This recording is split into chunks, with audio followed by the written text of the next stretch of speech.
The Steve Dangle Podcast with your hosts, Steve Dangle, Adam Wilde, and Jesse Blake. Happy regular season Christmas Day! Woo! We're kicking off the season with Tampa. And whoever's playing Tampa. Pittsburgh. It's Pittsburgh. Pittsburgh. Okay, that's pretty good. It's a good matchup. Yeah, where are you starting off with? I know. Start off with love. Is Crosby playing? I know Malkin's out. No. Crosby's out. So no Crosby, no Malkin. Yep. But you'll get to see the Christopher Letang Pittsburgh Penguins take on Kucherov. Brian Boyle? Brian Boyle. Oh, wait, no. No, The Lightning? Yeah. Oh, well, the Lightning. Yeah. Is Kucherov's in, right? Yeah, Stamkos is playing? Oh, yeah. He's not hurt yet? No. Okay, good. Hey. Well. I mean, unless they need the LTIR space. Then he's definitely might. hurt. Yeah, I mean, he's for sure super hurt. They might. Mate, you know what? What? Here's my bet. Did you know they were $18 million over the cap? I've never heard Underrated that. story. Never heard that. It's, open your eyes, folks. Man, you know what? If somebody found out, they might have to take the cup back. Yeah. But nobody told the NHL, so they have to, I guess, until someone does tell the NHL that they were $18 million over the cap. 2021, no cup. No cup. 1999, no cup. No cup. 2004, no cup. Wow. No, or just retroactively give it to Calgary. Yeah, that's true. Good point. Should we talk about the actual big game going on today? What's the actual big game? The Seattle Kraken versus the Vegas Golden Knights. Are they playing tonight? The first ever game for the Seattle Kraken happens tonight at 10 p.m. Okay, so Eastern. And like half their roster might be missing. Here's the weird thing. From COVID, yeah. So we'll talk about the Kraken roster situation in a little bit here, but it's funny that they are the new NHL team, and up here in Canada, they have not been marketed at all. That game has not been marketed at all. It was the Pittsburgh-Tampa game, but I have not seen a thing on the Kraken. It's going to be on TV. Well, that's good. Well, It would just be nice if the TV not people... a lot of non-Canadian Pacific Division games end up on TV. If the here. TV people could tell us it was going to be on TV, that'd be cool. They have. why are you yelling at Steve's employer? I said start off with love, and you're starting off with hate. I knew that and you didn't. Maybe you're just always Bell. Bell. This game's Bell. not on TSN. I can't see it. Can you talk into your remote? I watch Eat regional shit. broadcasts only. Thank you. The game's not on Crave, Steve. Adam's upset. That's right. Hey, listen, as a favor to you, well, just you now, I have Crave. But other than that, Thank you. No. Thank you for supporting the conglomerate. It thanks you. Yeah. It's very It needs important. your money. It needs your money. The $22 billion company needs your subscription. Whenever I see a payphone, I kick it. I go, piece of shit phone. Say, take that, Alexander Graham. Yeah. Oh, yeah. How about I ring your bell? You know? Good. Put up your dukes. Gangs of New York style. That's good. What do you want to talk about? I want to talk about the big news that just broke. The huge news. Did you hear? Adam Brooks' teammate? That's right. Adam Yeah. Brooks' teammate Nick Suzuki signs an extension, but Adam Brooks is the big story. I thought so. I really want to talk about Adam Brooks for a second here before we talk about Nick Suzuki's Because we extension. have to, and that's our brand. So Yeah. shut up. Yeah, so- What? First show? All right, anyway. Stop pre-arguing. Oh, well. No, like Is that an irrational fear or correct? you wouldn't know it by listening to him, but Steve's actually really not feeling very well today. And No. he's come out on fire, which has been nice, but behind the scenes he was like, "Oh, I don't feel so good." Yep. So here's the thing. The Adam Brooks thing. Listen, you tweeted it because you knew it was going to happen, and you said Adam Brooks is going to get claimed by like Montreal or Ottawa or something. Yeah.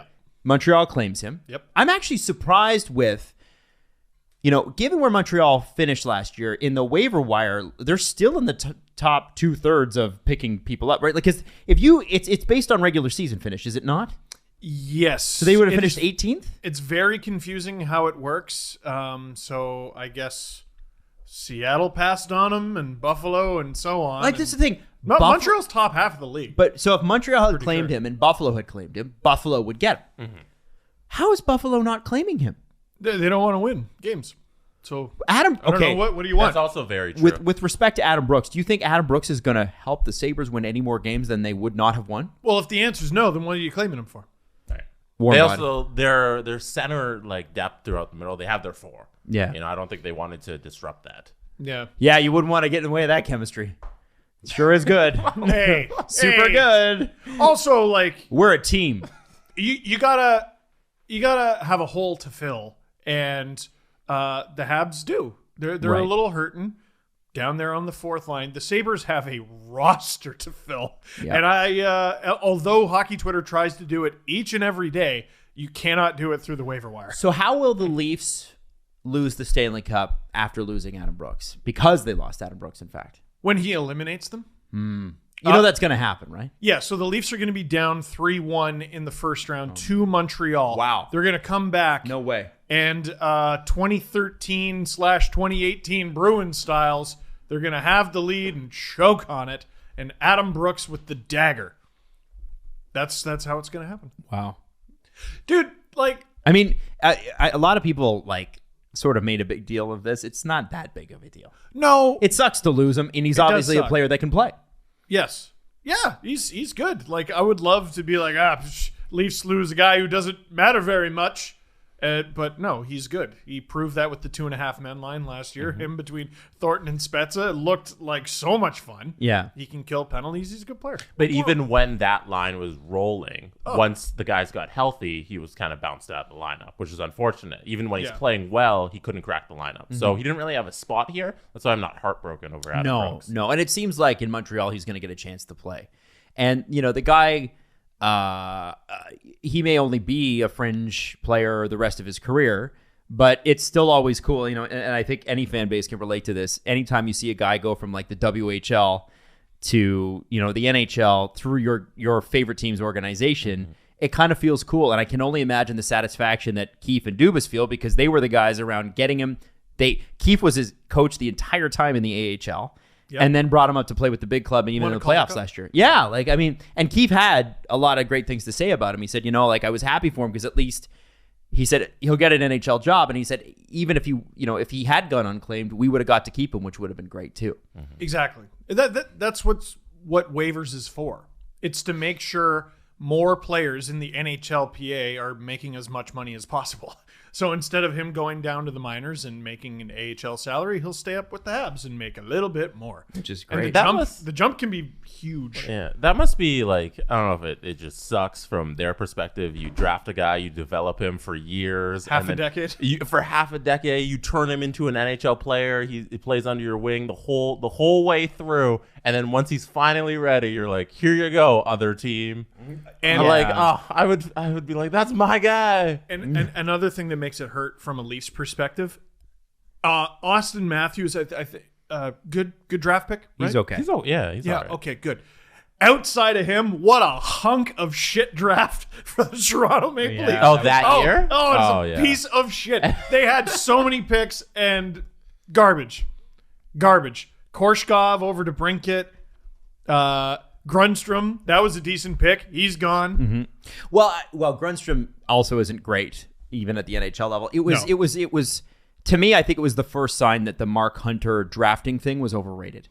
And it was that 2016, and I'll just remember I went through the Leafs Nation, the Nation Network site that you used to work with, Justin Fisher used to work on, and you know they were so great that year with putting together, as they are every year, with putting together who the heck the Leafs are. And I remember the article, and it might have been Jeff Fayette that put it out. I can't remember exactly who drew it. But it was basically like, beyond the first round, this is a highly questionable draft. This is bad. Do you want me to read them to you? Please do. All right. So it's Austin Matthews first overall. Then we got Igor Korshkov in the second round. Carl Grundstrom in the second. Joseph Woll in the third. J.D. Greenway in the third. Adam Brooks in the fourth.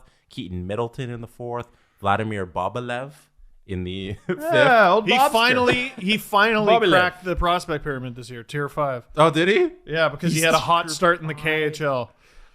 Jack Walker in the sixth, Nicholas Matian in the sixth, and Nikolai Chabikin in the seventh. Maybe it was Chabikin who made it. I don't know. By the way, great. I'm thinking Sid Sixero might have had a point. About the AHL, the Memorial Cup not mattering? The Calder Cup means nothing. Calder Cup, sorry. Explain that story for anybody who hasn't heard it. All right, here's the Marlies who. I'm glad I caught that before I started rattling off names. Here are the Toronto Marlies who won the Calder Cup: Ben Smith, gone. Andreas Janssen, gone. Chris Mueller, gone. Miro Aaltonen, gone. Dmitro Timashov, gone. Trevor Moore, gone. R.I.P. Mikey Stevens, I'm sorry. Sorry, Mikey. Jeremy Bracco, gone and good riddance. Kirby Reichel, gone. Colin Greening, gone. Justin Hall, with the organization still. That's pretty nice. Mason Marchment, gone for friggin' I forget his name. Andrew Nielsen, gone. Kasperi Kapanen, gone. Callie Rosen, gone. Vincent Loverde, gone. Martin Marinson, gone. Adam Brooks, gone. Freddie Goat, gone. Travis Dermott, still with the organization. Wow, we're up to 2. The Soshnikov, gone. Lilligren, 3. Renat Valiev, gone. Borgman, gone. Engvall, still there. Kyle Bond, Rich Clune. Okay, he's fine. He's still with the organization. We're at like half a dozen guys from that team who played at all, who are still with the organization, and that was only 3 years ago. Maybe Sid was right. Well, if you had a couple, which you did, it wasn't Kapanen and Janssen. Right? Yeah, like, I mean, it's not like they Yeah. lost those guys for nothing. Hey, No. Justin Hall was Yeah. on that team. So was Travis Dermott. Yeah, Yes, no, there very are some. important. So the best of the best from that team made it. Sid was wrong. Yeah. Wow. Yeah, Sid. Look at you now, stupid idiot. Yeah, What are you stupid? What are you doing with your life? Somebody sent him this clip and telling me stupid. You bum. If you want to Maybe feel, you should call it lunch television because I fed your lunch to you. Oh, God. Fed him his lunch. I hope he hears this. He will. I hope he hears this, and he might have to come on now and answer for this. That impression's quite good. I want to. Okay, so here's a couple things I want. Number one, I want Sid Sixero to come on and explain that point, and we'll get into it. And number two, I want him to come on and he talk like Sid, and then you talk like Sid, and see who's more Sid. Can we do that? Yes. Okay, we'll do a side by side. I like that. Hey, if you want to feel good about one thing with this Adam Brooks thing, because obviously, again, guy that we took a lot of pride in, loved, and now he's in Montreal. Adam Brooks will be guaranteed, as long as he is in the NHL this season, at $725,000, I believe is what he makes. So the way it works, to my understanding, is 725,000 divided by 200 because there's 200 days. That's what I did. Oh. Yeah. There you go. So what I was going to say is you get 200 days where you get paid. Hey, And then we're doing great. We're on the same page. The number that he makes each day in the NHL, and I know relative to like what Jack Eichel makes, it doesn't seem like a whole lot, but $3,750 a day. Oh, very good. Yeah, that's unbelievable. That's pretty cool. I don't know what his contract is, but a lot of guys, Well, it's like 700,000 versus 70. Yeah, so he has a 725 is what he's at. What's his AHL? His AHL is 100,000. I mean, it's a good wage. So it'd be $500 a day. Not bad. Still not bad. Yeah, ain't the same. Not the same. No. So you know what? Be happy for him. Good for Adam Brooks. Now let's talk about somebody who's going to make some serious cash here and deserves it. Nick Suzuki, number one centerman for the Montreal Canadiens. And boy, you know who could use a real number one centerman right now? Who? Vegas. Oh. Yeah. You almost wonder. You do have to wonder. 8-year, $63 million extension. That will take him from next season to 29-30. That's when you put it in those terms. That's where we're at. It's an unbelievable deal. It's an unbelievable deal. Oh, because I didn't even realize it starts next year. Yeah, it doesn't start now. Oh, ew. Oh, stop that. So you don't like it? Immediately. Why don't you like that? What? Oh, no, I do like it. I don't like it because he's on the Habs. Oh, okay, fair. It's a really good deal, and good on that's very smart of the organization to sign him now because They're that getting number's not going down. They're getting a number one center, what should be a number one center, for $7.8 million. Now, the cap isn't expected to really go up until 25, 26. So that gives them some assurance for the next, 3-4 years. And then after that, it becomes a real steal for them. That last half of that deal, I would imagine number one centers are going to be making, on average, like $10 million if they're any good. At that point, 27-year-old number one centers, yeah. Well, you would expect that a number one center should take 10% of your cap.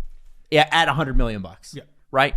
So I don't think that's outrageous to claim that they're that important. If they're really good. If they're really good. He's really good. And him and Cole Caulfield are going to be a lot of fun, except for when they play the Leafs. And then it will not be so then fun. it won't be fun. Now, I was actually, because I just said his number's not going down. Well, I wonder how recently and how quickly talks picked up. like when they found out Carey Price wasn't going to start the season, he's out for we don't know how long. We already thought the Montreal Canadiens were going to struggle a little bit. Yeah. The team realistically could have a really tough season. Mm-hmm.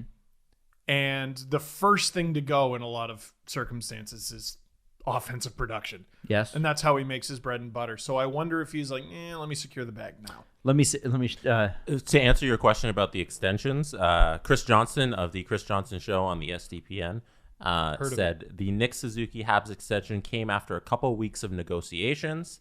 So it looks like it's been taking place for a few weeks. There you go. I also want to throw this out there. As soon as this extension kicks in for Nick Suzuki, he will be making $39,375 for every single day that he is in the NHL as of next season. Good for Nick Suzuki. That is a Honda CRV every day. I really That's wish, US dollars, by the way. I US really dollars. wish I could skate. More like 50,000 Canadian every damn day. Pretty sweet. Man. And like guys are like, I don't know. I don't want to play today. It's the Sabres. Or I don't know. I was out late last night and A little hungover. yeah. I'm bored. It's March. I don't want to. Yeah. Oh, I got to talk to the media. God, my life is such a burden. Oh, man. Oh man. Oh, jeez. Woe is me. Am I right? Holy Super shit. woe is me. I think the per day thing really puts it in perspective. I think we need to start talking about contract because in soccer in EPL they talk about what they make per week. Here's your when they do a salary, it's like here's what he's going to make every week, and it's like 100,000 pounds. Yeah, because if you have a shitty week, it's like okay, you just wiped your ass with 100,000 pounds. Yeah, and I think maybe it does put more pressure on the players, and they only play like once or twice a week max, right? So it's a little different that way as well. I don't think they think about it in those terms, but like when you talk about like, oh, you make $7 million, I don't know. That's when you start having stupid discussions with your friends. Like, hey, what would you do if you had $7 million? Do you think you could retire off of $7 million? We did that.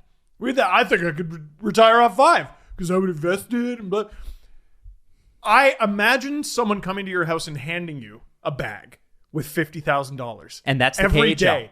So. Yeah, and that's the KHL. Except you're like, this $50,000 weighs less than last week's $50,000. Consistently. Allegedly.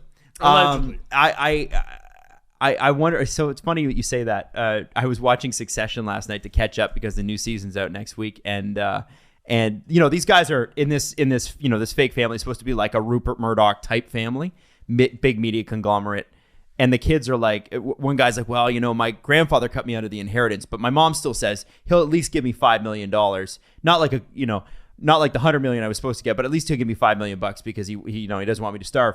And the other rich guys in the room were like, oh, $5 million is the worst kind of rich. You're the least rich person. And then they go on to talk about like, well, you can't retire on it. But then if you go to work, what kind of motivation do you have when you got $5 million in the bank? So you're just wasting time. And it was like, I'd love to be able to talk about that. Man, I always say. That's a problem I'd like to have. Yeah. also fiction, man. right? Would someone let me try fiction, that? but it's a great show and you should No, watch it's it. real. Okay? That's good writing. Vancouver trades Olli Juolevi. What do we think about this trade? I think this is the Vancouver version of Adam Brooks news. Is it actually? I cannot bring myself to care. Let's spend an hour on it. Like, I don't know. He wasn't a great draft pick. Yeah. Did not do well at the bag skate. But oh, that's right. He was the one. He and Oliver Ekman-Larsson, right? He and a few guys, but like Ekman-Larsson was dogging it slow. Juolevi was lying on his side in the corner, sitting on the ice and just not being able to move. Did they trade him because but okay, when they do those bag skates, guys, yeah, the whole point is they expect you to collapse, right? That is the idea. No, they want your fitness to be up to the snuff when you get to training camp. So when you get to training camp and you're dogging it, Yeah, I think that was one of the clear signs that his time in Vancouver was coming to an end. okay. Yeah. Nike had a version of the beep test at this World Junior Combine that I went to, summer of 2010. So imagine the summer after Canada wins gold in Vancouver. So we're going to the World Junior Camp in Newfoundland, and we're talking about the likes of like Tyler Seguin was definitely there. Trying to think, was Ryan Ellis there? There were some Jeff Skinner, I think, would have been there. So young, great players. Yeah, Braden Shen.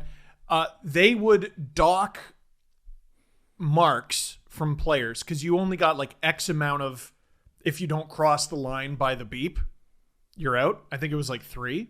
They would dock you if they saw you dogging it. So if your fitness was so great that you were able to go slowly, they would dock you because they want to see what your fitness is with intensity. When you're trying your hardest. So there's no breath. There's no dogging at shifts in the National Hockey League. Right. So you got to friggin' go, and Tyler Seguin smashed the record. And then it was beaten in the next one by, I can't remember. I think it was the guy who broke Connor McDavid's collarbone, actually. I forget. Or his brother. Okay. But yeah, so they want to see how you do at the highest level of intensity. Wow. Yes. Intense. So the short and the long term of Jim Benning's tenure in Vancouver seems to be he makes moves and then he undoes them. Or he makes moves and then he fixes them. They're about the same, right? Like are they that much better or that much worse than when he took over? But he did a thing and then he did a thing to undo the thing. I will say, well, he should have done it maybe a year or two ago. When Juolevi's value was maybe a little higher, but he did something that a lot of GMs are not willing to do, especially until it's too late, and that's take a really high draft pick and trade them for at least something. Yeah. Something you can play. Yeah, like Juulsen and Lammikko are at least going to be Canucks. Yep. Yeah, and frankly, with Hamonic, they're not sure when he'll be back. Yeah, he was on waivers yesterday, so it's doesn't seem like anytime soon. Right. I'm still very confused by that. But there's too many theories out there too. Oh yeah, and I wouldn't want to speculate in case it's something mental health related. But I have no idea. You just don't know what's going on in their personal life. But Noah Juulsen is a right shot defenseman. Hey, there you go. Oh, what? He replaces Travis Hamonic. I'm telling you, like, it's a good move. Yeah. I was born from a bad one. I was telling you guys before this podcast, I was listening to some of the Vancouver reaction, and Merrick was talking about it. And there was speaking about how at the time, Benning kind of drafted for position instead of drafting the best player. And then a lot of Canucks fans right now are looking back at the players around Juolevi in that draft, in the 2016 draft. So I'll give you some of the names who went after Juolevi, who went 5th overall that year in 2016. So directly after Juolevi is Matthew Tkachuk, Clayton Keller, Alex Nylander, Mikhail Sergachev. And then you get a little bit of a drop-off, but you go down, and then you get Jake Bean, Charlie McAvoy, Jacob Chikrin, Logan Stanley. So there's so better. Like Sam Steele, if you want to keep going. Like there's so many names on that list, and they just whiffed real hard on the 5th overall. And it's not like Sergachev wasn't right there. He went like 8th, right? He went 1, 2, 3, 4 spots after at 9th. Yeah. So. Yeah, I mean, I hope he's changed that because I thought Sergachev was supposed to be the highest ranked D in that draft, wasn't he, or one of them? There's always a debate. Yeah, so I mean, listen, there used to be a Laine versus Matthews debate, like who should the Leafs take? But that draft, if we remember with Laine and Matthews, that was supposed to be the home run draft. Everybody's supposed to get a guy in that top 10 because it's so stacked, and Vancouver's the one team out of that top 10 who really whiffed on it. So is it time for Canucks Army to do a GM versus a potato?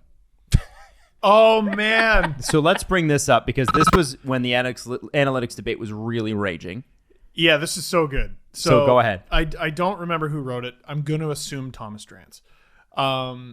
He had this robot called Sham Sharon in honor of Cam Sharon, who also used to write for the Canucks Army website and currently works in the Leafs analytics department. And basically, they had an algorithm or something draft whoever the highest scoring major junior player was at the time. So that's amazing. So there's no defenseman in there, basically. Not necessarily, but like, yeah.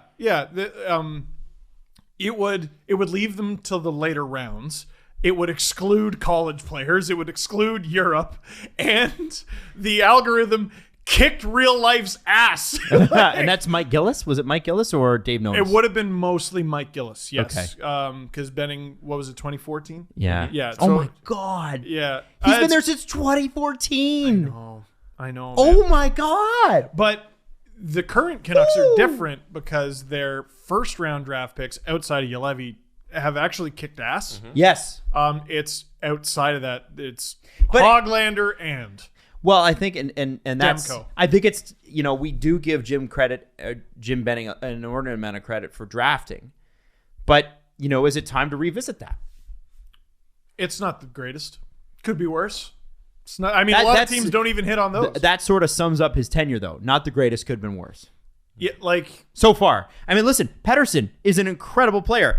Horvat, I don't even know, did he draft Horvat or would it have been, because that was the Corey Schneider trade. he did. Okay. So they acquired the 9th overall pick for Corey Schneider. Right. And then Quinn That's Hughes. a banger of a trade. Pizzolkin, Quinn Hughes, not Dickinson. Not too many draftees in the forwards. Quinn Hughes, obviously. Just the important ones, right? Yeah. Yeah. And Jack Rathbone are the only two drafted defensemen, and they did draft Thatcher Demko, although I'm not really sure when. Probably a long time ago. I don't remember. So He's adequate. Like, I know we give him crap, but 2014. he's adequate. He's a mediocre general manager, but I just feel like You're forgetting Besser. yes, Besser's very Oh, good. sorry, Besser. Yeah, how did I miss that? Dude, you've been there. Like, I want to see what the Canucks can do with what they have and new eyes, and I don't think there's anything wrong with that. Like, they have the parts to be a good team for years to come, and he's going to be the guy to do it. All right, you can try. I mean, it hasn't worked the previous 7 years, but I don't know. Go ahead and try. You wonder why ownership has so much confidence in Benning. It Or really- any GM spot in Canada where nobody's getting fired. Like if you look at the same situation in Calgary and you're like, okay. He's not even the longest tenured one. No. By the way, I was listening to the CJ show this morning, which is already out of date because they didn't have Nick Suzuki, so bummer for them. No, I'm kidding. Idiots. But the thing was, one of the names CJ brought up for Jack Eichel, and you had brought up Anaheim before, which I thought, why would they do that? They suck. But then I guess they suck less than Buffalo, so that would be nice. And it's a warmer climate. But another team, Calgary Flames, snooping around for Jack Eichel. You got to make a big splash. You want to keep your job. Right. I mean, you talk about someone who may actually be done. Well, yeah. Well, okay. So then if you're Kevin Adams, your ask has to start with Matt Tkachuk, right? You're not taking Sean Monahan and Noah Hannafin. I suggested at the trade deadline, Johnny Gaudreau. But Johnny's on a no trade now. Exactly. Too late. It could be. And- he might want to go there. And He's a rare example of a guy who might actually want to go there. because he's from New Jersey. Yes. And that would be in Western New York. Yeah. So there were also, rumors I with would- him and the Flyers. I would definitely take the other trade you proposed. Monahan Monahan and Hannafin? Yeah. I just don't think that they would fit into what what Buffalo would need. Don't care. There's That still sounds like something- two good players that Buffalo doesn't have. Right. Flip him. Yeah. Oh, okay. All right. Like, just I don't even know if they have no trade acquire clauses. value. I don't know. Are we moving on to Eichel, by the way? Well, we can, but I don't here's what we know, and this is according to CJ from the show.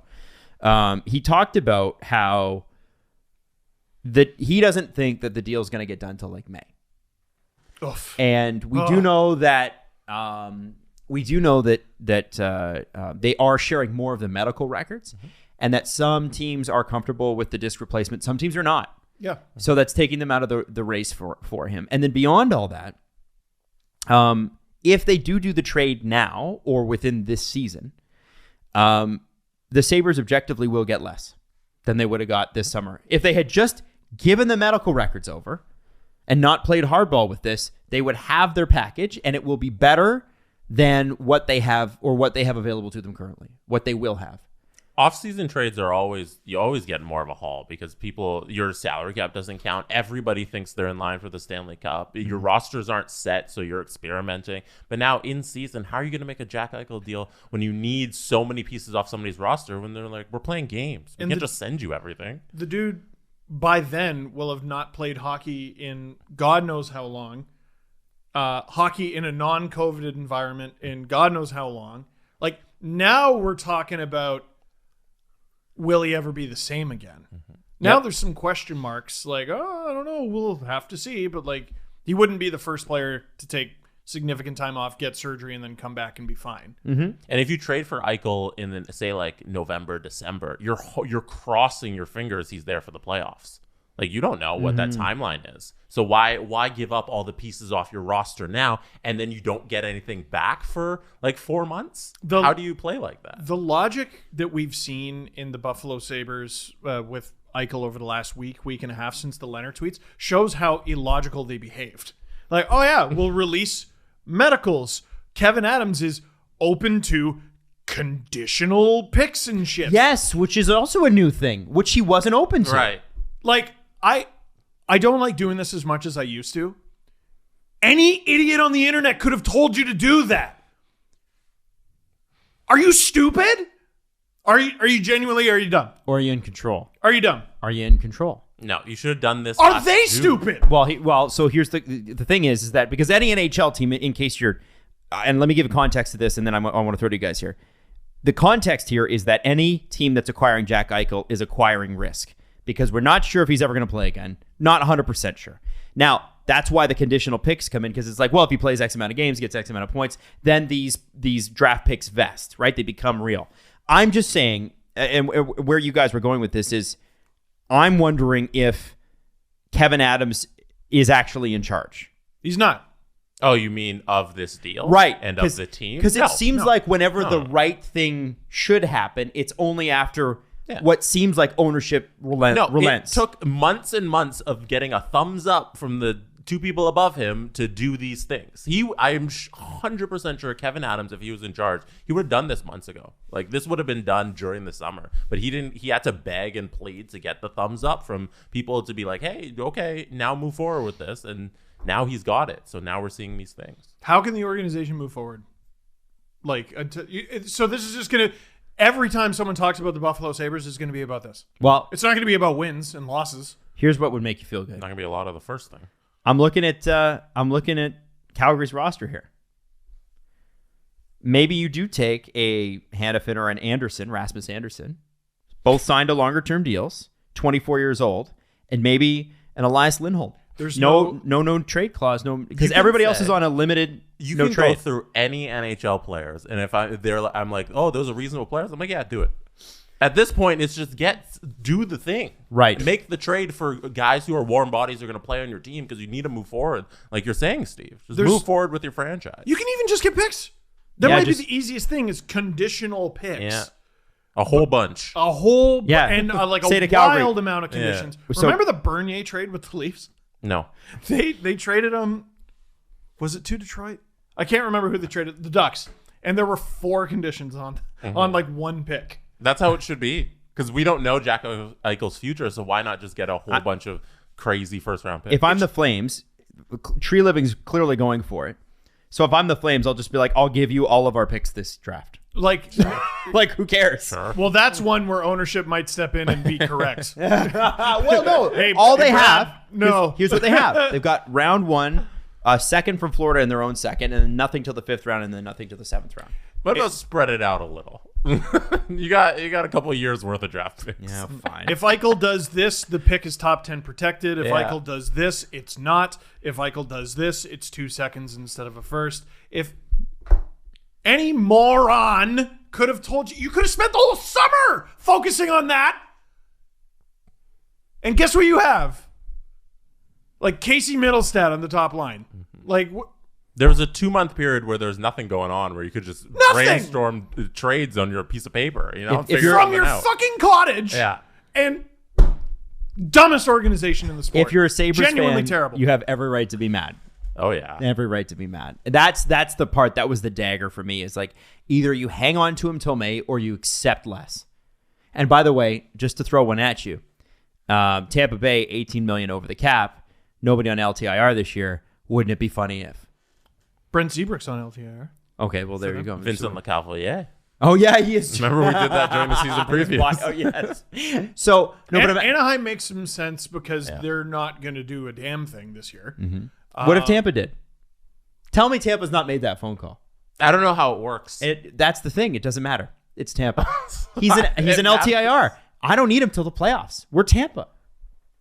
Go get healthy. Get ready for the playoffs. We're going to Kucherov this. Why wouldn't you if you're Breezewell? Now, one thing I do remember it was either CJ or Frege said about a month ago, is it's not like this is a condition that gets better by leaving it. No. Like, you're wasting time. No, he's got a herniated disc, man. Like he's got I don't know. I'm going to explain this like a guy who's not a doctor, but basically he's got a nerve in his neck that's getting smushed by the day.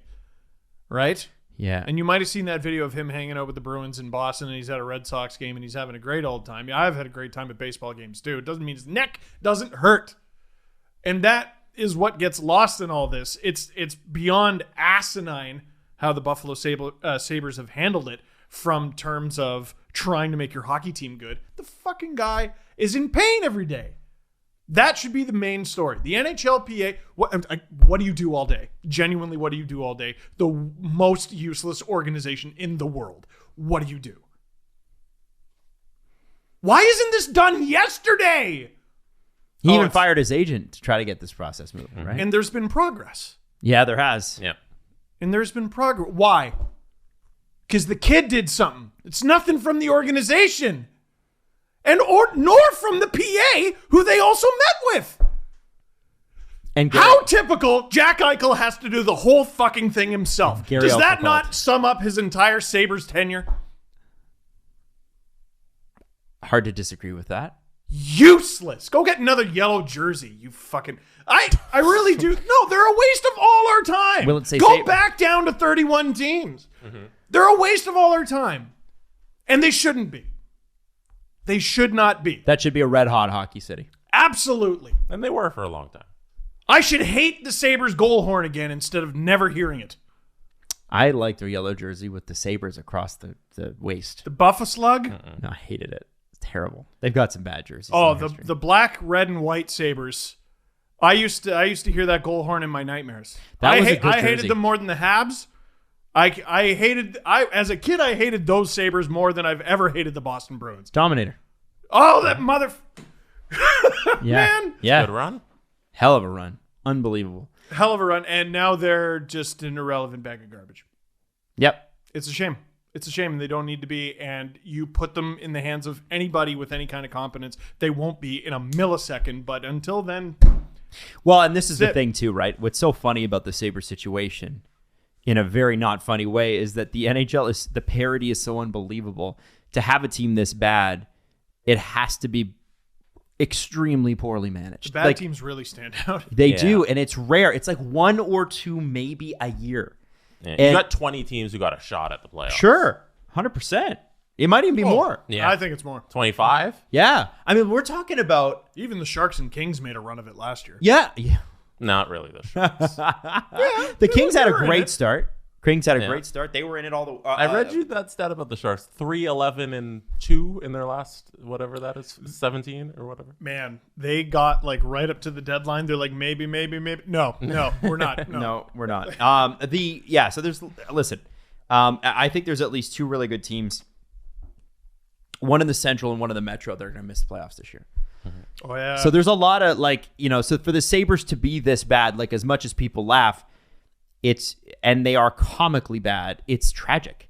Because this is a league that literally prevents you from being too good or too bad, and you still found a way. They might win some games because they're going to face a starting NHL goalie like 20 times this year.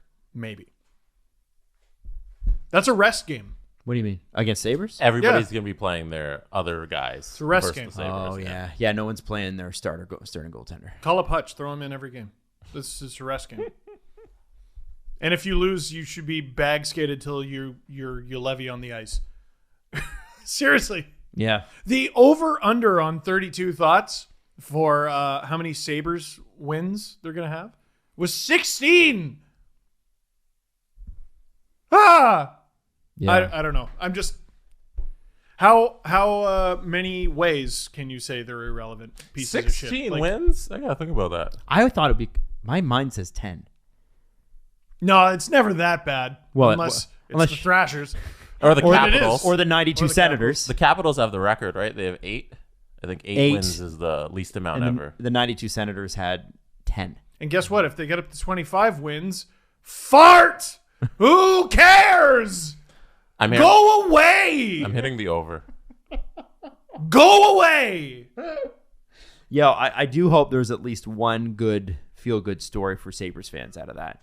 It's been a rough road. We've had 2 years of COVID, and then the team just sucks. Like, at least as Leaf fans, we're upset because our team got bounced in the first round again. Imagine being a Sabres fan. It's the last time they even made the playoffs.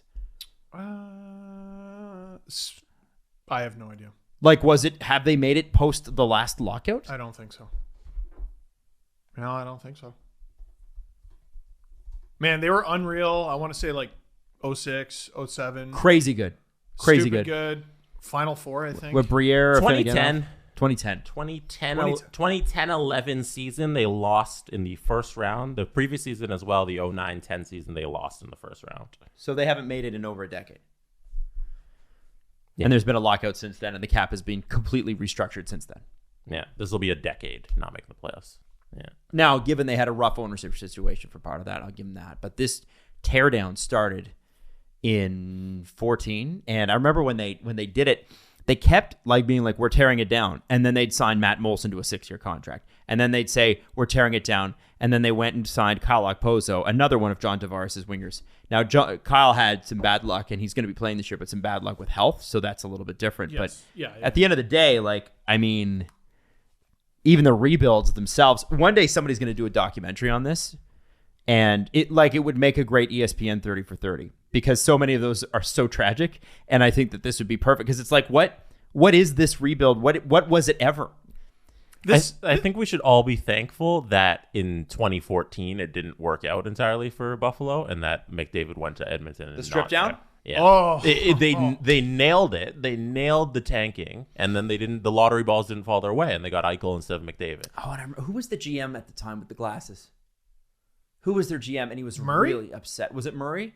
I don't know. He was so upset. I remember him saying that. And I remember talking about that with you guys on the show at the time, being like, I don't know what he's upset about. The best you were going to get was 20%. And that's how you start your tenure with the Sabres. Mm-hmm. Hi, guys. Oh, yeah. I'm pissed off that I ended up with an incredible hockey player. Do you think Jack Eichel's ever forgotten that? No. That they didn't want him? Would you? That this Not a chance. whole thing has been, you've been the second choice? Yeah. You weren't even the plan. No. And You were now not they're, even the they're plan. giving you the franchise, you're the captain, but it was never meant to be you. I would never forget that. I wouldn't want to play for Buffalo. Oh, when you put it in like that. Yeah. Connor McDavid destroyed the Buffalo Sabres as a teenager Exactly. before he was ever in the National Hockey League. Listen, the best time to plant a tree was 20 years ago. The second best time is now. But when this finally resolves itself, never forget that it was Eichel and his agent who finally got out the shovel. Oh, man. It's got to end. Crazy. I'm sick of it. I'm sick of it. Crazy. It's fall, which means football season is in full swing, and that means for you, that's a way to get some skin in the game and have a little extra fun, and that's why BetMGM remains the exclusive betting partner of The Athletic. As a fan of The Athletic, you can bet $10 to win $150 plus a free 3-month subscription or extension to your subscription with The Athletic when you use BetMGM and the promo code. Just sign up at BetMGM.com and use this promo code, TheAthleticPod, at checkout to take advantage of this special offer from the king of sportsbooks. That's a $10 bet to win $150 plus 3 months free from The Athletic at BetMGM.com using the promo code TheAthleticPod at checkout. It's a new customer offer. Visit BetMGM.com for terms and conditions. 21 years of age or older to wager. Arizona, Colorado, Washington, D.C., Indiana, Iowa, Michigan, New Jersey, Nevada, Pennsylvania, Tennessee, Virginia, and West Virginia only. Excludes Michigan disassociated persons. Please gamble responsibly. Gambling problem? Call 1-800-NEXT-STEP in Arizona, 1-800-522-4700 in Colorado, Washington, D.C., Nevada, Wyoming, and Virginia, 1-800-270-7117 for confidential help in Michigan, 1-800-GAMBLER in Maryland, New Jersey, Pennsylvania, and West Virginia, 1-800-BETS-OFF in Iowa. Call or text the Tennessee Red Line 800-889-9789 in Tennessee or call 1-800-9-WITH-IT in Indiana. You know, there's nothing more challenging, I think, in life than integrating your sleep with somebody else. It's one of the most challenging things, especially if you're a light sleeper. Now, for me, I am one of the deepest sleepers that I've ever met, personally. Alarms don't wake me up. I could sleep on this desk right now. However, learning to sleep with somebody else, like for instance, my girlfriend, it's tricky. And that's why Helix makes things interesting. If you're in that sort of same situation where you and your partner are completely in love with each other, but you can't really sleep well together because the mattress doesn't work, the settings don't work, Helix Sleep is for you. So Helix Sleep has a quiz. It takes 2 minutes, and you complete that, and it matches your body type and sleep preference for you. But here's the thing. It also matches for your partner. So it's made for you to sleep with your partner and for both of you to get the maximum amount of rest out of your sleep. And we know, especially with all the research coming out, how important that is. So if you need your mattress cool, if you need it firm, if you need it soft, if you need it where it doesn't move as much, there's so many different options, and you can take advantage of all of them. HelixSleep.com is waiting for you. Go to HelixSleep.com/SDP. It will say, welcome SDP listener. Like you. It's talking to you. It's going to ask you to take a 2-minute quiz, going to match you to your customized mattress, and it will give you the best sleep of your life. And they have a 10-year warranty, which, I mean, how long do you need a mattress for? 10 years. And you get to try it out for 100 nights for free. They will pick it up if you don't love it, but you'll love it. Helix Sleep even has financing options and flexible payment plans because a good night's sleep leads to a profitable and productive day. And also just makes you a nicer person to be around. I know for me, I'm no fun when I don't get any sleep. So Helix is offering also $200 off all mattress orders and 2 free pillows for you. HelixSleep.com/SDP. Again, it's HelixSleep.com/SDP. $200 off your mattress order and 2 free pillows, along with the mattress that's going to change the way you sleep. Oh! It's this time in the show again. So excited to talk to you about this. Ladies and gentlemen, have you heard about the Lawnmower 4.0? Do you know about it? Have you never heard us talk about Manscaped?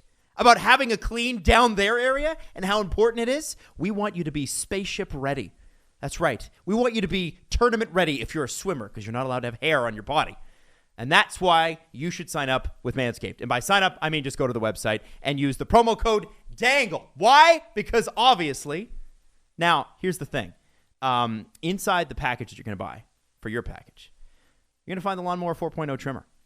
You're going to find the Weed Whacker ear and nose hair trimmer because we want to get rid of those little willows that grow out of those spots. You also get the Crop Preserver Ball Deodorant. Want to smell good, right? Who doesn't? You also get a toner. Got to have them shiny. And performance boxer briefs to pack them in, as well as a travel kit too, so you can bring it on the road with you. Let's say you travel a lot. You might need it. Now, again, Lawnmower 4.0 has got some incredible technology in there. Let's just say this. Accidents are not welcome. And their technology actually kind of helps you be accident-free, along with the fact that it's got an LED light that's 4,000K, just so you can have a precise look at what's happening while it's happening. Do you see what I'm saying? So get 20% off and free shipping with the code DANGLE at manscaped.com. Why? Because we could. 20% off and free shipping with the code DANGLE at manscaped.com. Listen, we know that this is your favorite commercial, and that's why we want to remind you one more time. It's 20% off using the promo code DANGLE at manscaped.com. Your spaceballs will thank you. So let's move on to something else. The Rangers, the New York Rangers. Lots of stuff going on here. So I think Eichel could end up there. What do you mean? It could end up where? I was joking. I just wanted to keep it going. First off, breaking news. As of the start of the show, Elliot Friedman reporting that Rangers have made Vitaly Kravtsov available for trade, and his agent has been given permission to speak with other clubs to help facilitate a move. That's a bit odd. So tell me why that's odd. Tell me why you say that's odd. Because players get mad that they don't crack or didn't crack an NHL roster all the time, but this is like 2 pretty high-profile ones with the Rangers in not a very long amount of time. Because Vitaly Kravtsov and also Elias Anderson. Right. Yes. Right. Yeah, no, I don't remember if he was a first rounder. He was a decently high pick, second or third round, I think. Kravtsov, much higher. Yeah. And this got to be a bummer for Rangers fans because, I mean, part of the reason you're so stoked on the team isn't because you think they're going to be great this year. They might make the playoffs. Yeah. Might make a little bit of noise. They'll definitely be exciting to watch, but why you're stoked as a Rangers fan is they're going to be really good. It's just a matter of when. Right. Hedl, your goalies, Kako, who is yet to even bloom, Lafreniere, who's yet to even bloom. Add this guy to the mix, Adam Fox. Just want the Norris. Keep forgetting about that. Yeah, but he wasn't really drafted in, or I think Calgary did a lot but he's of there. it. Yeah, okay. I didn't even mention Panarin, Zibanejad. Yeah. Oh, why'd they give Zibanejad all that money? Stares at Zibanejad's numbers. Oh, like honestly, one of the most underrated scorers in the league. Oh, yeah. Maybe a bit streaky, but I see the New York Rangers make a move from like since June to now. I remember that they promoted their AHL GM / assistant GM, Chris Drury, and all of a sudden made him president and GM. And that we got to see how he builds this team, because the team that's very good, all those guys you just named were not his guys. He didn't sign, he didn't draft, and none of them. So is Chris Drury a good GM? We don't know that. We won't know for a year and a half. Exactly. So I'm interested to see how all of these new moves play out. Like, is he making the right calls, getting Reeves? Is putting him on the trade market the right call? I don't know. I don't know if I trust Chris Drury. he's playing, by the way. Let me do a little trivia with you here. Okay? Mika Zibanejad is 28 years old. He has been traded once. I know the trade. Okay, so It's horrendous. this could be the worst trade besides Saad for Panarin. It's one of the most underrated fleecings in recent memory. And no one talks about this. This is one of the worst trades Oh, they do. you will ever... Do they? Sens fans do. Oh, man. So Zibanejad was an Ottawa Senator. He was drafted 6th overall. I didn't know it was that high. 6th Wow. overall. Okay. Who was he traded for, Steve? I believe the trade was Zibanejad and a second for Derek Brassard and a 7th. Oh no. Oh, What year? 2015. But here's the fun part. And this is where I feel bad for Brassard, because this is not like exactly totally fair. But Brassard was coming off of a 60-point season, 58-point season, and Zibanejad, he was a hell of a deadline. slightly younger, 51 points. So you essentially got a guy with a few more seasons who was scoring the exact same rate of points. But here's the problem. He goes to Ottawa, and the next season he has a 39-point season and then a 38-point season. And the most he's ever had since then is 32, and that was 2 years ago on the island during the COVID-shortened season.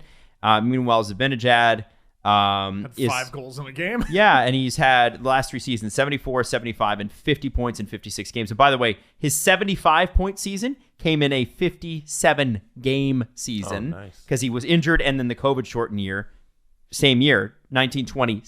Like, There was a great... terrible deal. I saw this graph. It was leading up to the COVID shutdown, and it was this 3-horse race. There was fascinating to watch. It's Matthews and Pasternak and Ovechkin's in there, and it's basically a 3-horse race. And then right up until the shutdown, like the last month, here comes the Zibanejad. Nice. Holy shit! Yeah. He just rockets up the thing. He's one of the best goal scorers in the league. Yes. Could have been a send. Now, Was the Rangers also announced their assistant captains because they do not have a captain. They got 6 of them, right? 6 alternate captains. I'm going to name them for you, okay? it's too many. So, Mika Zibanejad, obviously. Chris Kreider. Artemi Panarin. Jake Trouba. Hang on here. I'm just looking it up. Adam Fox.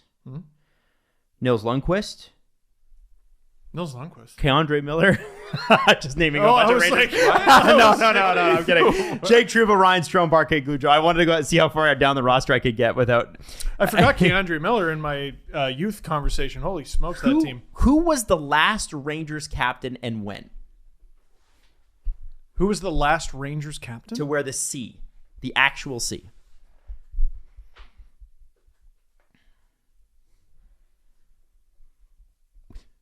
Was it Dan Boyle? It was not Dan Boyle. It wasn't Mark Stahl. Wasn't Mark Stahl. Was it a defenseman? It was. They like to have defensemen as captains. Well, so. Why am I bad at this? Dan Girardi? No. Oh. Further back. Who the further back than Dan Girardi? That's why it's so crazy. What year? That's what you're going to have to guess after you get the name. Oh, man. And it was a defenseman. A defenseman. And it wasn't Dan Boyle, and it wasn't Mark Stahl, and it wasn't Dan Girardi. Mark Stahl would have been my guess. That would have been a good call, too. Yeah. Good call, Mark Stahl. Mark Messier. Not Mark Messier. No. Nick Kyprios. Not Nick. No. He was captain for a solid 20 years there. Henrik Oh, Lundqvist. Ryan McDonough. Ryan McDonough. Nice. What year? I mean, 2015 No, when was he traded? to the Lightning? 2017? Close, 2018. Ah! So the last time they had a captain was at least 3, probably 4 seasons Oh ago. my God. You had me picturing like them against the Habs in 2014. No. I'm like, who the hell was on that team? That would have been McDonough's first year as captain. Oh, wow. So he was captain from 14 to 18, obviously traded, I believe, at the trade deadline, was he not? And Yeah. so anyway, long story short, Ranger fans are like, can you just name a fucking captain, please? Like, it's not, and that's the thing, eh? Like, the responses to all of this are just like, can you guys please, you don't need 6 assistants. And I know the whole, reporters always downplay this, and I understand why, and it's because they're in the dressing room every day, okay? Usually what it should be is a captain and 2 assistants or a captain and 3 assistants, right? Right. But if everybody is a leader, nobody is leading. 6 assistant captains, are you kidding me? And I listen, Maybe all it's of them tryouts. all of them may have a leadership role, but basically what the Rangers did is they went on their cap friendly page and they said, who makes the most money here? Great, we'll slap an A on him. Is that really it? Pretty much. So I don't know if that was Except for Ryan Strome. I don't know how much Ryan Strome makes. But I Panarin, Kreider, Zibanejad, Trouba, Strome, Goudreau. Those are all the big money names, are they not? Jesse, me. In the locker room, Yeah. I'm sure there's a leader. Well, then All right, name him captain. slap a C on him. He hasn't earned it. No, you got to have, okay. For a couple of years, like I got it with the Leafs. After Phaneuf left, it was like, somebody's got to earn this. I get it. But the Rangers are actually good. They're going to be good this year. Yeah. And they've got, Toronto was literally for a year or two there, void of any stars, right? After the Phaneuf thing and the Kessel was gone, there was nobody to name captain. It was like, It was bad. it was like Grabner. Like, who are you going to name? But then you got guys coming in that were like, oh, these guys are going to... And I think the Leafs actually waited a season too long to name their captain. Probably in hindsight should have been Morgan Riley. And it should have been the year before Tavares came. That's what I think should have happened. Oh. That's my take. And I'm a fan of Tavares as captain, but I think they should have named Riley earlier. Riley was very young. Riley was like 22, 23 at the time. Riley's still a young guy. Well, Steve didn't stop Steve Yzerman from taking it when he was, what, 20? yeah, 19? because Morgan Riley is Steve Yzerman. Steve Yzerman. Well, That's Jesse, the same thing. I see your argument, but have you ever considered the exception? The best case scenario. No, I think it should have been Morgan Riley. I think it should have been I Morgan think Riley. he was too young at the time. Okay. The team was too inexperienced. Okay, so here I can't hate John. Now, but, yeah. for those, and I don't hate John as a captain. He's a great captain. Why do you hate John? But the difference there is you guys nailed it. Age and experience.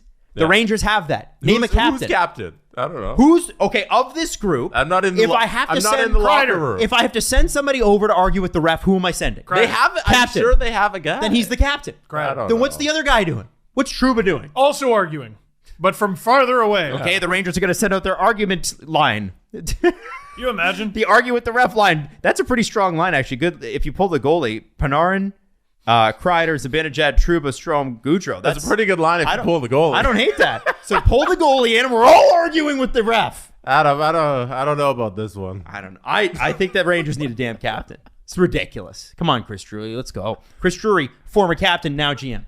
Yeah. He names himself captain. President as well. Is he Also, president, let's too? not. Yeah, he's president. Let's not forget James Dolan owns this team, and he put Chris Drury in charge. Do I trust James Dolan? No. A lot of owner talk today, and they're all wildly out of their kind of minds. Well, let's get to Ottawa. Sure.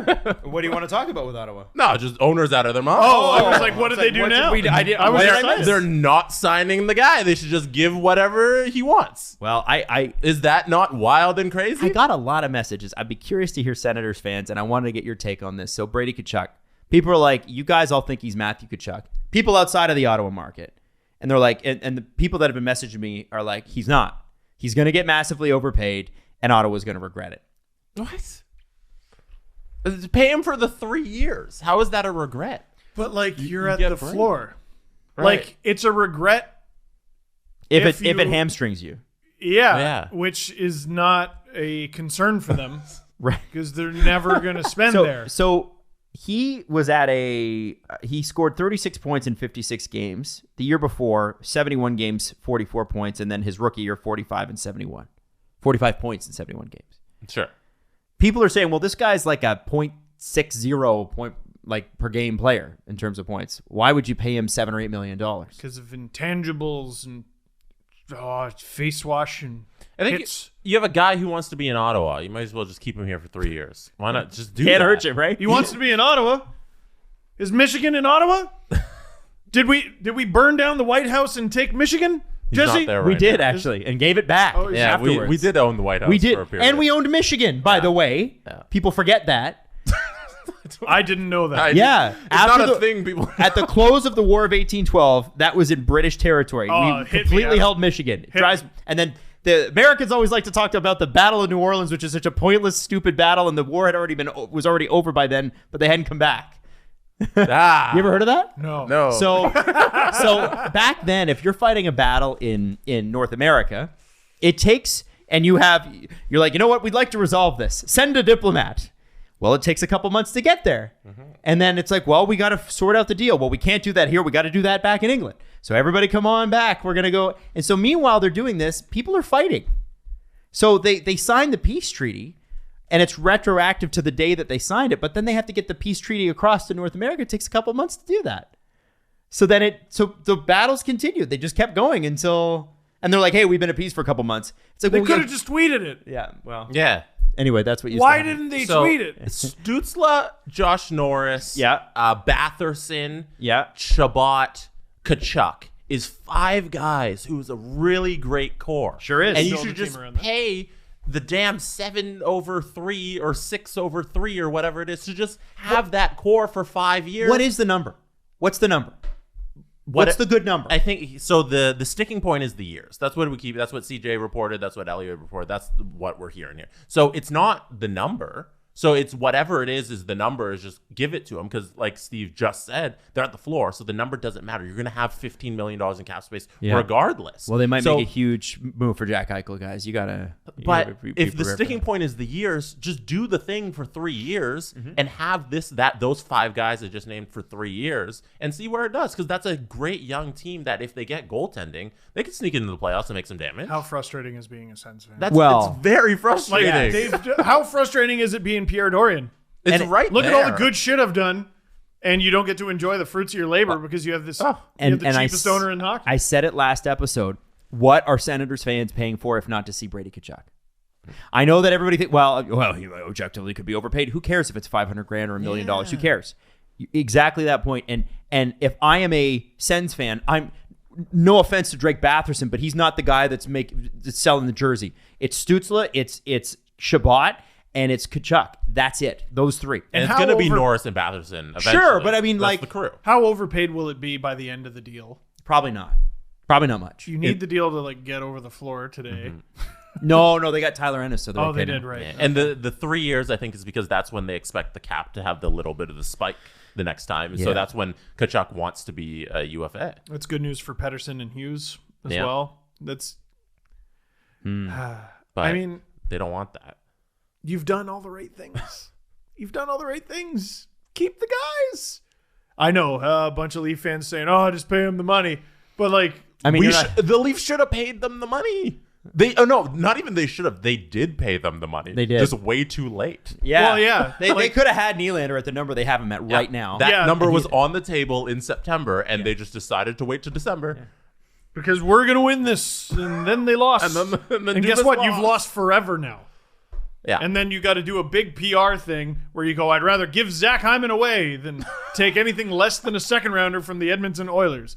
Which, yes, that's a good precedent to establish, but there was a pre-established precedent that you lose negotiations. Consistently. Hey, Yeah. who said that? Who's sitting at this table was all over that? Me. You're at that table. It's a different table. I'm just saying. It's a different table. I'm upset. This is I'm Jesse upset and I's about that, table. by the way. It was like a 3rd round pick they were going to get, wasn't it? For Hyman? No, it was the Oilers offered like a sixth. Oh, and the Leafs wanted a fifth or something. So No, they wanted a second. They wanted a Dubas- second round pick for Zach Dubas would Hyman. rather have nothing than have his value Right. drop. I would Nothing rather. he got. Right. Well, he got what he wanted. I would rather have.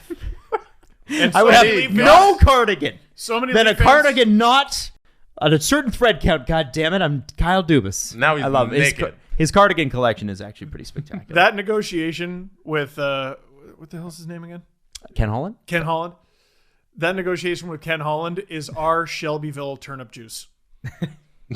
And the heroes of the Leafs rose up and wouldn't take a 6th round pick from the Oilers. Now let's all celebrate with a warm glass of no draft pick at all. Turnip juice. Turnip juice. A warm glass of turnip juice. Anyway, yeah, Brady Tkachuk, they should sign him. And he's not going to be Thursday, I think, is the Sens' first game. So they've already lost. Like, Brady Tkachuk's not in the lineup. They've lost. You guys want to die a little? Did he just sign? No. Oh, okay. Leafs practice. Okay. So who's not playing tonight? Matthews, Okay. tomorrow. Who else isn't playing tomorrow? McCabe. Yeah. Who else? If you see Tavares, I'm going to come across Not the table and not snap Tavares, you. but maybe Mitch Marner. Mitchie? No Mitchie? According to Kristen Schulten, we don't know. Okay. Wayne Simmons tripped up Mitch Marner at Leafs practice, and Marner went down hard. He stuck around for a bit, but after having a chat with Sheldon Keefe, he's now leaving with a trainer.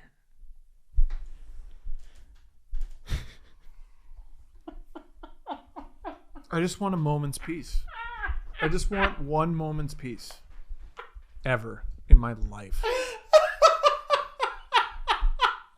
Somebody's got a picture. I think he's fine. He's probably fine, but one of the best tweets I've ever seen is this guy, Hoskell, I guess, and it's just Carlton in front of a rainbow, and it just says, "I want to die." Oh, you haven't seen that one before? I've never seen that before in my life. Can you please send that to me? It's my favorite Leafs meme, and I can never find it. I'll send it to you. I'll text it to you right now. Oh my god, that is funny. That is the kind of shit where He's okay. I hope he's okay too. too. And you know what? Like the thing was, and we've mentioned it a couple times this summer. Guy had a rough year. Leafs gave it to him really hard. Leaf fans gave it to him really hard. We were hard on him in the playoffs, but again, we didn't attack his character or do shit to his house or whatever happened this summer. And I think, at the end of the day, as we said before, you cheer for the fucking Leafs. Cheer for the player. Well, and Cheer for the player. so someone asked me a question for my Leaf preview, and it was, I want to ask you about that after. yeah. So who are you watching this year? And I said Matthews and Marner.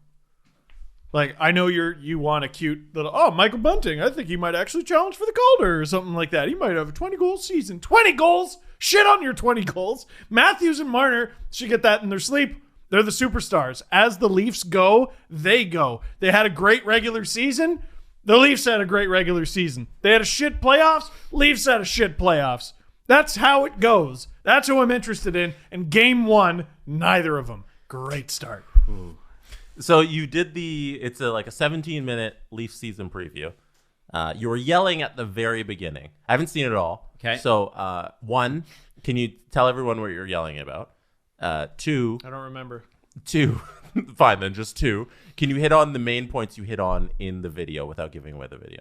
Like, what are the main takeaways you're looking at for this Leaf season? They're good.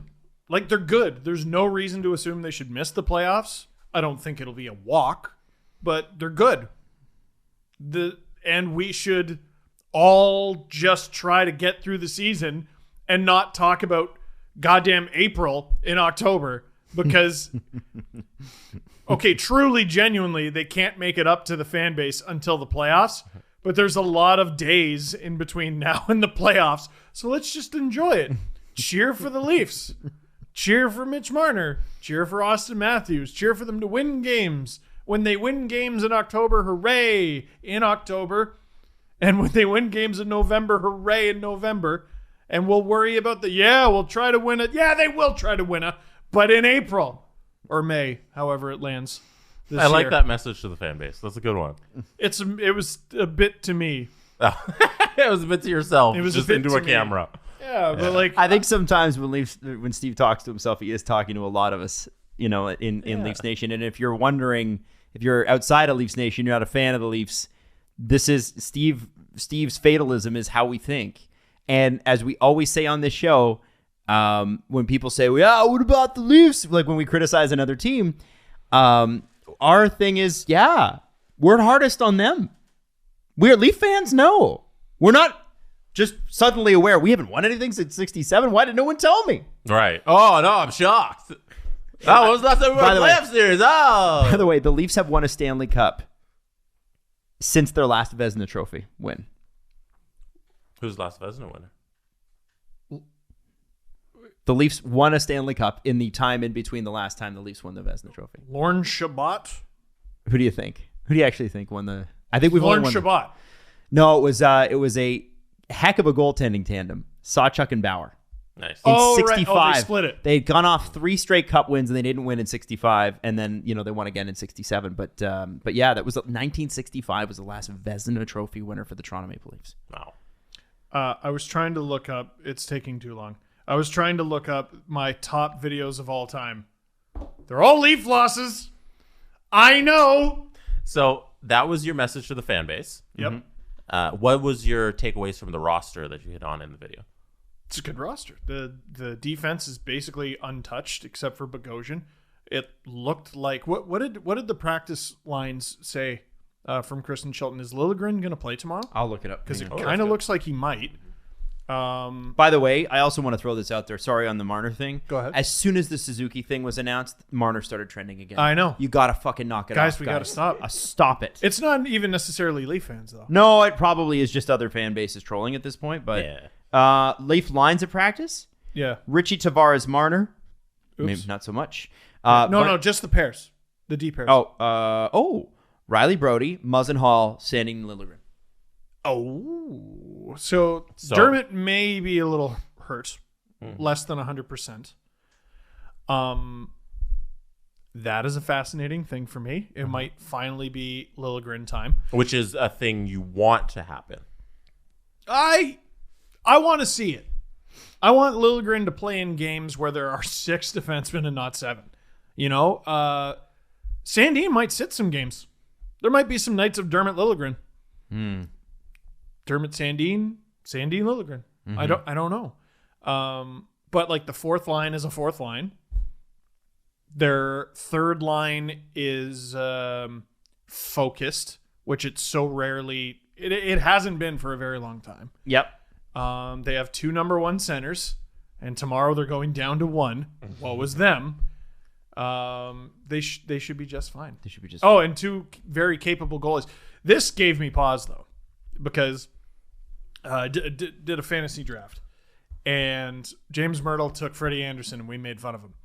And then I started thinking about how the Carolina Hurricanes have a tandem of Freddie Anderson and Antti Ranta, who only played 36 games last year. And I, very much like a Philadelphia security guard, thought, what are you, nuts? And then I looked at the Leafs tandem of Campbell Mrazek, who played 34. Oh. And I'm just going to not think about that. Damn, I didn't think about that. I'm going to push that to the back of my mind where I keep the dark and scaries and not think about it. It's not a thing. You're all going to forget about it too. You all forgot about it. Forgot about what? Exactly. You're not going to think about it. Michael Hutchinson cleared waivers, but don't think about it. That's good. Just don't think about it. That's good. Yeah. I mean, he adds like another 5 or 10 games to that, right? Oh, why? Why would he ever? 44? He doesn't need to if they're both healthy. Don't think about it. Don't think about it. Why would you think about it? That they played less than half of the games they're going to play this season. Why would you think about that? You shouldn't. Don't think about it. All right? Great. I'm glad we're in agreement that we're not going to think about it. Oh, my God. Seattle Kraken situation. I'm pulling this directly from Daily Faceoff and at Ryan S. Clark.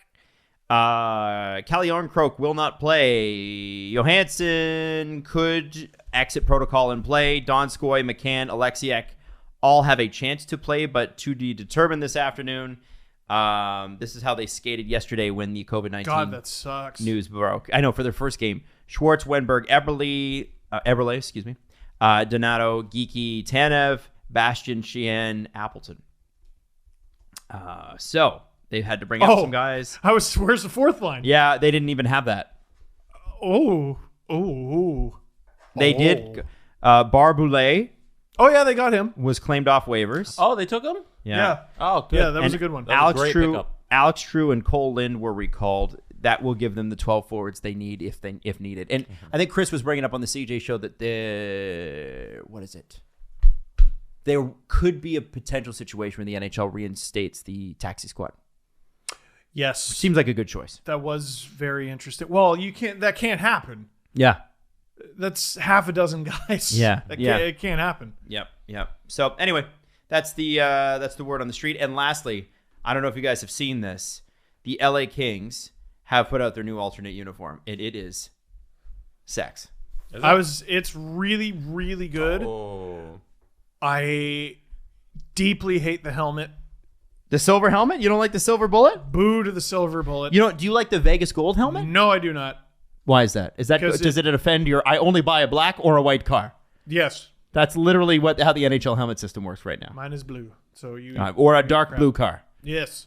No, man, it's shiny for God's sake. I like that. Stop it. Glitz and glamour. It's Los Angeles, baby. I'm it's not Vegas, baby.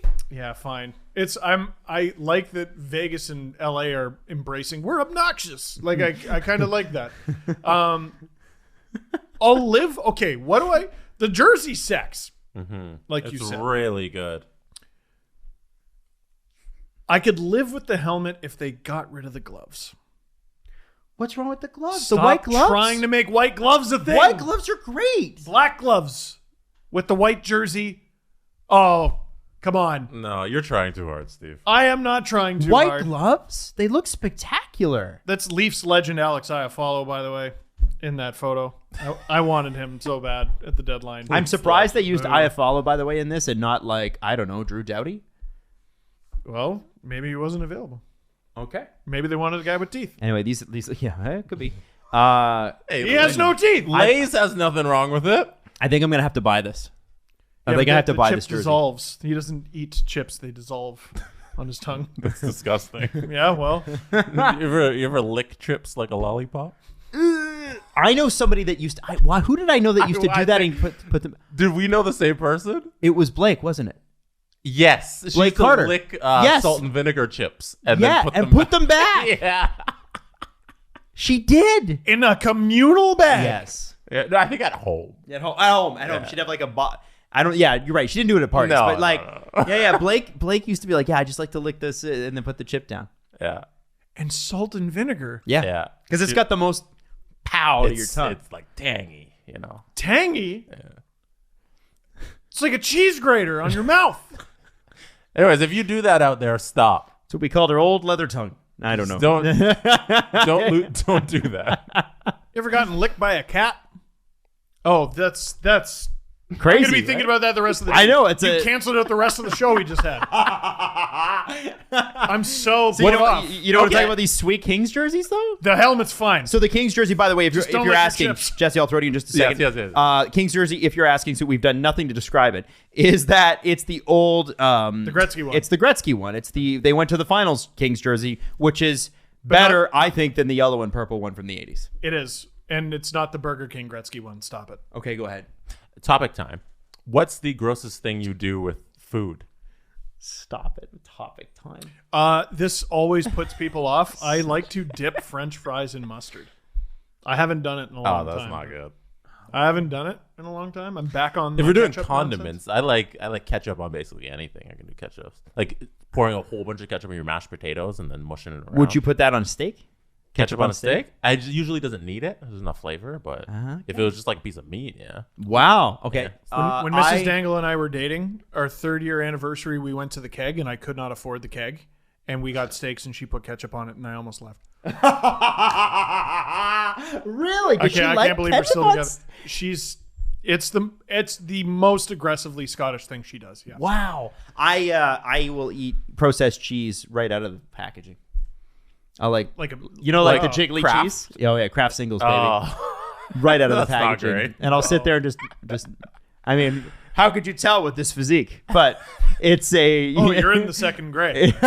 Oh man, I don't know why, but I can do that. I can still do that. I used to eat the packets of ketchup straight out of the packets. Okay, yeah, no, that's serial As a killer. kid. No. Like as a teenager, you just like Yelp or the tube yogurt. That's how I used to do the packets of ketchup. At least love hockey ketchup. players do mustard for like health purposes. It's not healthy, Apparently, it does something. does it? You've never seen the players having the packets of mustard on but I assume that's just hockey tradition and not health reasons. Oh, it could just be them being meatheads. Like I don't know.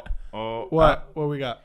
Breaking news: Nathan McKinnon, COVID protocol-related absence, will not practice today. Yeah, they need a taxi squad. Yeah, It's crazy. like all of this breaking at the start of this. Wow. Talk about food with McKinnon. And your phone's ringing. Who's on the phone? It's Who's on the breaking phone? somebody I cannot mention. Who's on the phone? Oh dear. Oh, but he's texting him He's texting. or The show's gone off. The Sorry. rails. Yeah, I know. Are we done? No, let's get to the press conference. Okay. Sorry. Let me hit the button. The Presser. SDP. The Steve Dangle Press Conference. All right. So if you're not a member of our Discord, what are you doing? It's about time. Get on there. Go to sdpn.ca and scroll the little image with the little Discord guy and the Dangle Navy logo. They've merged together to make one logo. Click that, and you'll head right to our Discord, and then sign up. if you're not on our Discord, it is akin to throwing a napkin out of your car without the excuse of having two bees. What are you doing? As of last night, our Discord has 6,969 members. No one joined. And then it No one passed joined. Delete that part. 7,000. It was Oh, it did? It was. It Bullshit! Did, yeah, sorry. It was a nice party for 6969. But yeah, we've passed 7,000 people. That's It's amazing. unbelievable that we've created a community I would like of 7,069. 7,000 people, and we even have Chicago White Sox fans. a couple of them. Oh, we do A now? couple. Yeah. Oh, yeah. It's very active. Oh. Very, very active. They are small, but they are there. And they are rowdy. And especially after what Ryan Tepera, former Blue Jay Ryan Tepera, Oh, man. What did he do? said about, was it the Astros? Yeah. And Dusty Baker's like, I've never even heard of him. Yeah, Ryan Tepera's like a middle reliever, and he was like, they do some crazy cheating stuff over there. And Dusty Baker's like, not on my watch. Is he the guy who pitches at like 5 o'clock? Ryan Tepera? Yeah, he goes all the way under. No, here. that's Is that the- Craig Kimbrell, I think. But Oh. Ryan Tepera was on the like 15, 16 teams, I think, right? Wasn't he? Yeah, anyway. We're throwing those back. Yeah. Yeah. Also, while we're promoting things, our newsletter, if you go to stpn.ca, there'll be a pop-up the first time you visit it. Sign up for our newsletter because occasionally, like this morning, there was a discount code sent out to newsletter subscribers for 25% off of the SDPN shop. Hey! So always sign up. You can get some fun things like that in your email inbox. And if you're not signed up for the newsletter, what's the question you would have for Maroon. them? No, it's what are you doing? I can't believe you would say that to me the day after Columbus Day. Noted Italian Christopher Columbus. Is he? Yes. It's a day of Italian pride. Yeah. By the way, that is a Sopranos joke, and I am fucking kidding. Sorry. Yes, he No was way. I believe he's from Venice, and he wanted to get, I think, the merchants in Venice, who were one of the most powerful groups in the world at that point, to fund him trying to find the other way to India. And they wouldn't do it. So he went to Spain, and he said, we'll do a bunch of Catholic stuff when we get there. And the crown, which was extremely very Catholic at that point, and I think, well, I mean, if Spain still had a royal family, they would be. They said, okay, we'll fund that. And I thought it was the Portuguese. no, it was the Spanish. Oh. Yeah. And then he claimed it on behalf of, I think it ended up being like the Dominican or something. He never went to North America. He never actually, it's so funny that the United States has Columbus Day because he never set foot in what would be the continental United States ever. Not once. What? Yeah. He's never been, like he never, it's a bizarre thing that I it had no happens. idea. Yeah. He's never went to, he landed in the Caribbean. Christopher Columbus was never in America. Never. No. That's fucking wild. Yeah, he was in, like, I guess, like the Caribbean islands, maybe Central America. If my history's a bit spotty on this one, but yeah, you never went to. But he made it there, and then he made it back to tell everybody about. Yes, with North the 3 America. ships, It and took then 19 years. yeah, and he did it like he went back and forth. He went back and forth and like founded some colonies and things like And that. But so all that time going back and forth, he never went to America. What? Like he never stopped. I don't went, think You know so. what? I've never been. Imagine like the whole thing, like in alternate reality, there was no America. They were just pranking Christopher Columbus. Like he thinks it's there. It's not. What's the he landed in a place where he landed was the Bahamas. Oh wow. Yeah. So yeah.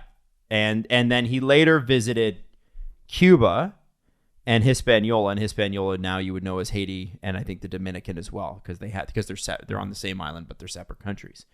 So yeah. And There you go. and then he ended up in Trinidad, the northern coast of South America, but never,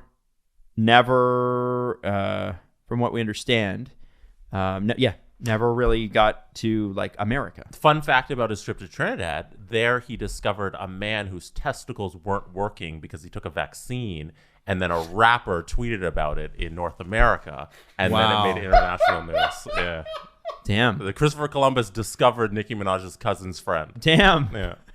And now he can't get married. And now she left him.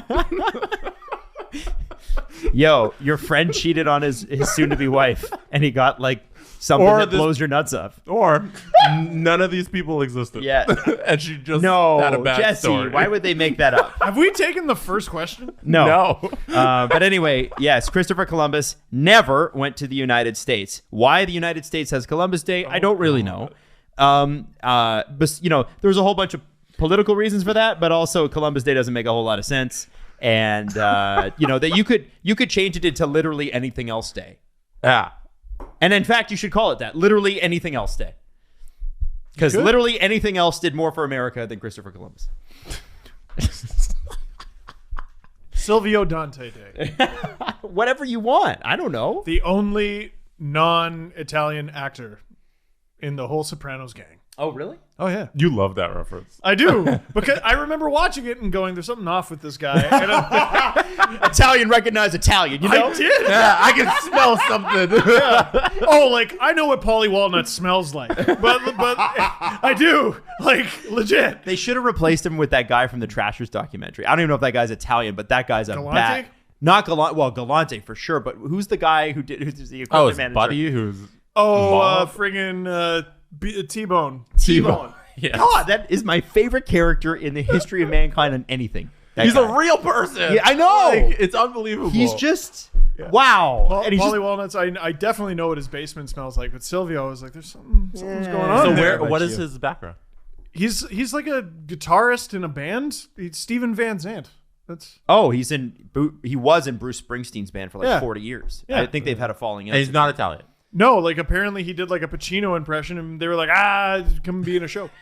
That's awesome. Yeah. Seriously, I don't think they expected Sopranos to blow up the way that it did. Like, And I don't it think there's a lot of shows where they're like the new Game of Thrones. They're expecting that to be huge. I don't think Sopranos. The expectation was it was going to be this much of a cultural phenomenon. On Thursday, I want to do a little game, and I want to play you The Rock, his new single, because The Rock is now a rapper. Oh no. And Dwayne The Rock Johnson. Dwayne The Rock, I wanted. You're kidding me. I wish I was still on the radio so we could play a game called Pump It or Dump It. Oh, can you But- please say that to me? I'm putting it on the show. But I think Wow. on Thursday, I want to play for you guys Dwayne The Rock Johnson's new single. He is now trying to be a rapper. What? So you've heard it? Yes, it's out. It's, Well, what do you think of it? do you want- Doesn't matter. Sorry. By the way, Christopher Columbus was from Genoa. Apologies to anybody, to the Genoese among us. Oh, okay. All right. Hey, should we get a question in? First question. Thoughts on Jim Hughson's retirement? This is from Wham 876543 on our Discord. Couldn't Do we fit have the some- 2-1 in, huh? What? 876-543. Oh. Anyway, Jim Hughson. Oh, yeah. I unfortunately didn't really cross paths with him professionally. He was always, in a booth doing stuff. But there was a game where I was an intern filling in for Leafs TV, and I got to be up in the press box, and I had to go to the bathroom. And then my childhood basically walked in because it was Jim Hughson having a conversation with somebody. And it was the voice of every NHL video game I had ever played, basically. And I was like, what a stupid moment this is. He apparently hated doing those video games. Did he? Yeah. I read that. Way. Really? I loved him. It's, in those games. I did too. It sounded amazing. But I think it's a huge pain in the ass because you got to say like Gretzky. But you must get Gretzky? You must get paid really well for it. You'd hope so. It's voice tracking is not for everyone. Like I heard a story about Keanu Reeves doing Speed because Speed is the whole thing is on a loud bus. So he had to dub over himself? Yes. And I just heard stories of him, like the story we were told in RTA in our program in school because we were learning how to do that was just periodically he would have to leave the studio and go fuck, like just to vent. It's really hard. They the studio that used to do all the stuff for what's the company that it was a very famous Canadian company, Arthur the Aardvark was one of their productions or whatever, Nelvana I think. They used to record in the studio. Arthur the Aardvark. Yeah, that's what it was originally called, Arthur the Aardvark.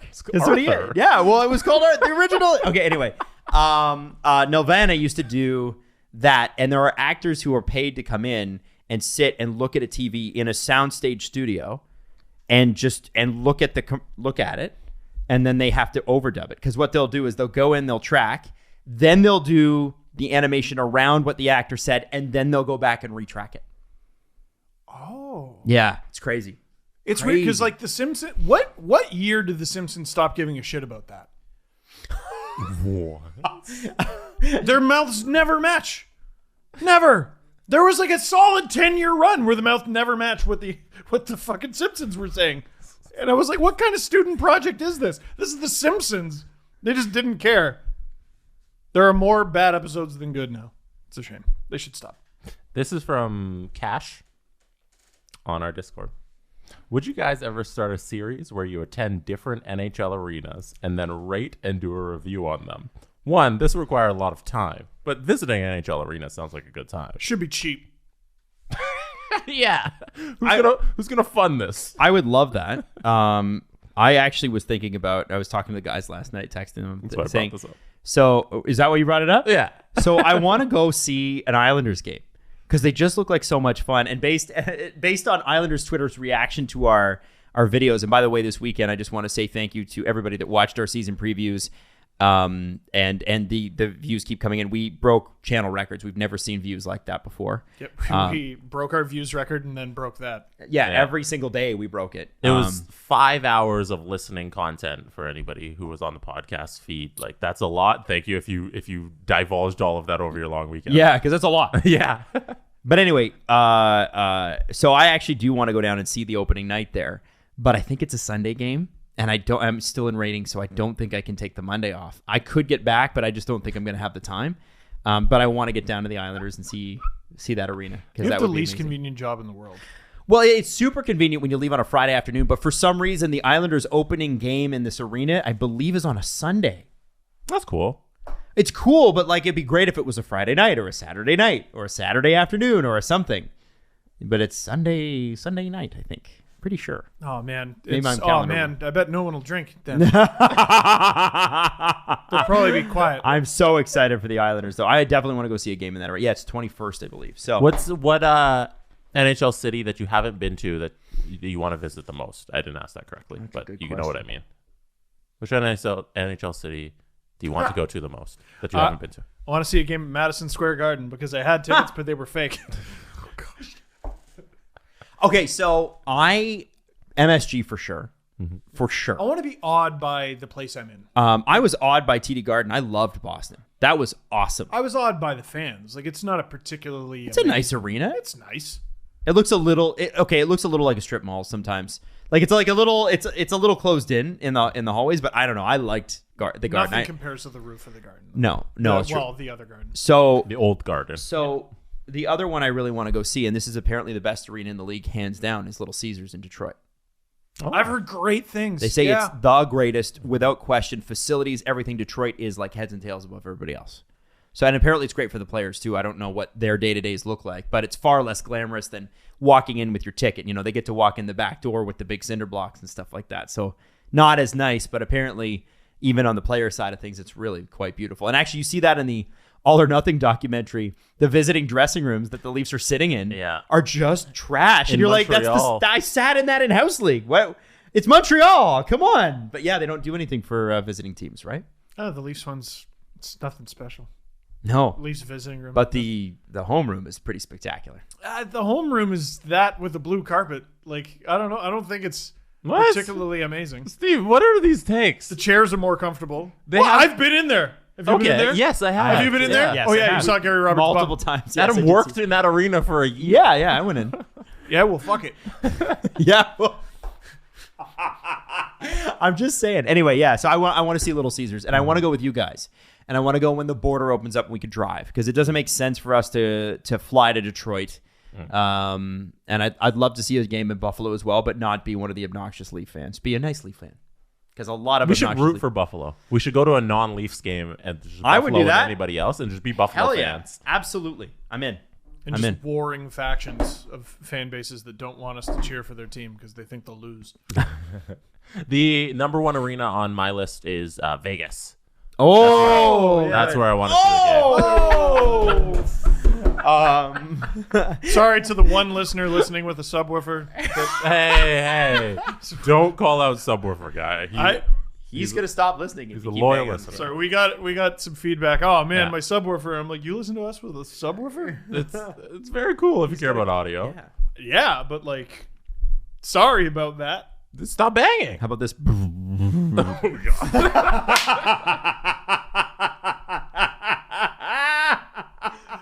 What an asshole. Oh, come on. Adam, whoa. What volume are you listening to us at where it's going to affect it that bad?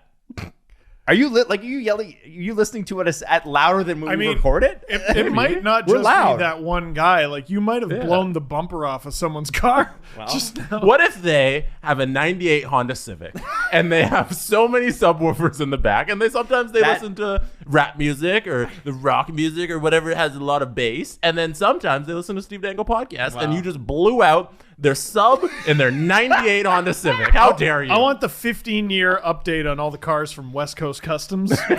Pimp My Ride. Oh, yeah. If any one of them is still on the road, I'd be shocked.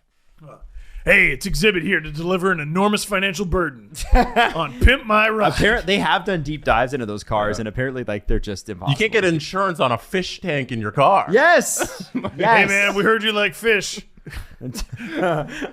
So we got a section of the Great Barrier Reef and put it in your fucking trunk. Anyway, All right, I'm out of questions. good show.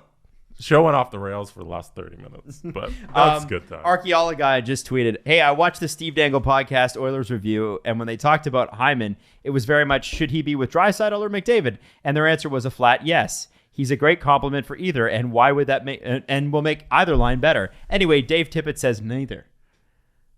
So apparently he may not be playing with them tonight or in the next couple of days.